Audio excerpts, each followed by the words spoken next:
CRP fight club എന്ന YouTube ചാനലിലേക്ക് എല്ലാവർക്കും സ്വാഗതം. ഇന്നത്തെ യാത്ര തിരുവനന്തപുരം ജില്ലയിൽ സ്ഥിതി ചെയ്യുന്ന ബോണക്കാട് എന്ന് പറയുന്ന സ്ഥലത്താണ്. അവിടെ പഴയ ഒരു ടീ ഫാക്ടറിയും ഒരു ഘോസ്റ്റ് ബംഗ്ലാവും ഉണ്ട്. അത് വിസിറ്റ് ചെയ്യാനായിട്ടാണ് നമ്മൾ ഈ യാത്ര നടത്തുന്നത്. തിരുവനന്തപുരം നഗരത്തിൽ നിന്ന് ഏകദേശം ഒരു 61 കിലോമീറ്റർ മാറി സ്ഥിതി ചെയ്യുന്ന സ്ഥലമാണ് ഈ ബോണക്കാട്. പൊന്മുടിക്കടുത്തായി സ്ഥിതി ചെയ്യുന്ന വിതുര മരുതാമല വഴിയാണ് ഇവിടെ എത്തിച്ചേരുന്നത്. അഗസ്ത്യകൂടത്തിലേക്കും പോകുന്നത് ഈ ബോണക്കാട് വഴിയാണ്. നമ്മൾ അഗസ്ത്യകൂടത്തിലേക്കും പോകുന്നത്. ഇവിടെ ബ്രിട്ടീഷുകാർ അന്നത്തെ കാലത്ത് കാട് വെട്ടിത്തെളിച്ച് നിർമ്മിച്ച ഒരു ടീ ഫാക്ടറിയാണിത്. പട്ടണത്തിൽ പോലും അന്നത്തെ കാലത്ത് വൈദ്യുതി ഇല്ലാതിരുന്ന സമയത്ത് ബോണക്കാട് ഈ ഒരു ഏരിയയിൽ അന്ന് വൈദ്യുതി ഉണ്ടായിരുന്നു. ഏകദേശം 1850 സ്ഥാപിതമായ ഈ ബോണക്കാട് തേയില ഫാക്ടറി പൂട്ടാൻ കാരണം പ്രധാനമായും സാമ്പത്തികപരമായ പ്രശ്നങ്ങളായിരുന്നു.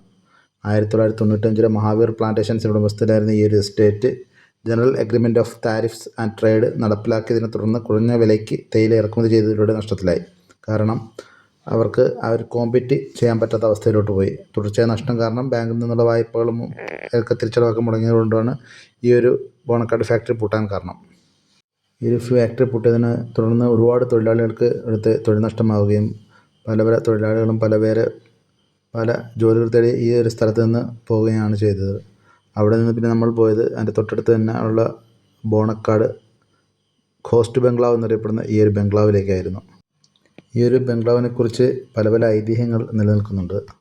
ഇപ്പോൾ ഓരോ വീഡിയോകളിലൂടെ മറ്റു ആളുകൾ കേട്ടറിഞ്ഞൊക്കെയാണ് ഈ ഒരു ബംഗ്ലാവിലെത്തുന്നത്. ഈ ഒരു ബംഗ്ലാവിനെ പറ്റി പറഞ്ഞ പ്രേത ബംഗ്ലാവ് എന്നൊക്കെയാണ് പറയുന്നത്. രാത്രി കാലങ്ങളിൽ ഈ ഒരു ബംഗ്ലാവിൽ നിന്നും പല ശബ്ദങ്ങളും കേൾക്കാറുണ്ടെന്നാണ് പറയപ്പെടുന്നത്. അതിനാലാണ് ഈ ബംഗ്ലാവിനെ ഘോസ്റ്റ് ബംഗ്ലാവ് എന്നറിയപ്പെടുന്നത്. ബോണക്കാട് ചെക്ക് പോസ്റ്റ് കഴിഞ്ഞ് ഏകദേശം ഒരു 12 കിലോമീറ്ററും കാട്ടിലൂടെ സഞ്ചരിച്ചാണ് നമുക്ക് ഈ ബംഗ്ലാവിലെത്താൻ കഴിയുക. ഏകദേശം 1.5 നൂറ്റാണ്ട് മുമ്പ് ഈ ഒരു പ്രദേശത്ത് വെട്ടിത്തെളിച്ചോടെ തേയില കൃഷിയൊക്കെ തുടങ്ങിയപ്പോൾ ഏകദേശം 2500 ഏക്കറോളം സ്ഥലത്താണ് അന്ന് കാട് വെട്ടിത്തെളിച്ച് തേയില കൃഷി ചെയ്തതെന്നാണ് പറയുന്നത്. അപ്പോൾ അവിടുത്തെ ഈ എസ്റ്റേറ്റ് മാനേജർക്ക് കുടുംബസമേതം താമസിക്കാനായിട്ട് 1951 പണിതാണ് ഈ ഒരു ബംഗ്ലാവ്. ഇന്ന് ഈ ബംഗ്ലാവ് സാമൂഹ്യ വിരുദ്ധരും മറ്റും കൈയേറ്റം ചെയ്ത് അവിടെ മൊത്തം നശിപ്പിച്ച നിലയിലാണ്. അന്നത്തെ കാലത്ത് ഈ ബംഗ്ലാവിനകത്ത് ബാത്ടബും കാര്യങ്ങളുമൊക്കെ അത്ര ആഡംബരമായിട്ടാണ് ആ ഒരു ബംഗ്ലാവ് പണിഞ്ഞത്.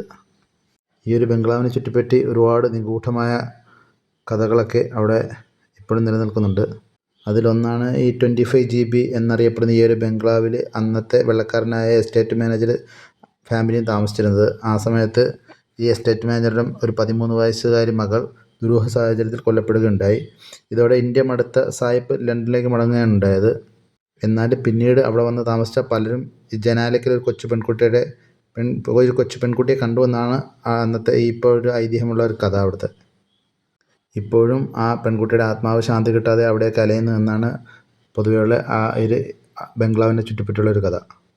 പിന്നെയുള്ള മറ്റൊരു കഥയെന്ന് പറഞ്ഞാൽ അവിടുത്തെ ഒരു നാട്ടിൻപുറത്തുകാരെ പെൺകുട്ടി ഈ ഒരു ബംഗ്ലാവിൻ്റെ ചുറ്റും വിറക് പെറുക്കാനും മറ്റും വന്നപ്പോൾ കുട്ടിക്ക് പ്രേതബാധ ഉണ്ടായെന്നും പിന്നെ ആ കുട്ടി സുഖമായി ഇംഗ്ലീഷ് സംസാരിക്കാൻ തുടങ്ങിയെന്നൊക്കെയാണ് പിന്നൊരു കഥയുള്ളത്. എന്തായാലും നമുക്ക് വൺ ഡേ ട്രിപ്പിന് പോയി വരാൻ പറ്റിയൊരു ഏരിയയാണ് ഈ ബോണക്കാട് ബംഗ്ലാവും ഈ ഒരു ബോണക്കാട് തേയില ഫാക്ടറിയൊക്കെ കണ്ടിട്ട് വരാം. ചുറ്റുവട്ടം മനോഹരമായിട്ടുള്ള കാഴ്ചകളും മഞ്ഞും കോടയൊക്കെ ആസ്വദിച്ച് വരാം. ബോണക്കാട് ചെക്ക് പോസ്റ്റിൽ നിന്ന് ഏകദേശം 12 കിലോമീറ്റർ മുകളിലായിട്ടാണ് ഈ ഒരു ബംഗ്ലാവ് സ്ഥിതി നമ്മൾ പറഞ്ഞല്ലോ. അപ്പോൾ അവിടുന്ന് ചെക്ക് പോസ്റ്റ് ഏകദേശം 1 മണി ആ ഒരു ടൈമിനകത്ത് നമുക്ക് എൻട്രി കിട്ടത്തുള്ളൂ. അത് കണക്ക് തന്നെ ഈ ഒരു ടീ ഫാക്ടറിയിൽ നിന്ന് ഈ ഒരു ബംഗ്ലാവ് വരെ 4 കിലോമീറ്ററാണ്. അപ്പോൾ അത് ഇച്ചിരി മോശമായ റോഡാണ്. അപ്പോൾ എത്തിപ്പെട്ടാൽ നമുക്ക് ആസ്വദിച്ച് ഒരു ദിവസം വൺ ഡേ ട്രിപ്പ് അടിച്ച് പൊളിച്ച് തിരിച്ചു വരാൻ പറ്റും. അപ്പോൾ അടുത്തൊരു വീഡിയോ ആയിട്ട് വരുന്നത് വരെ എല്ലാവർക്കും നന്ദി, നമസ്കാരം.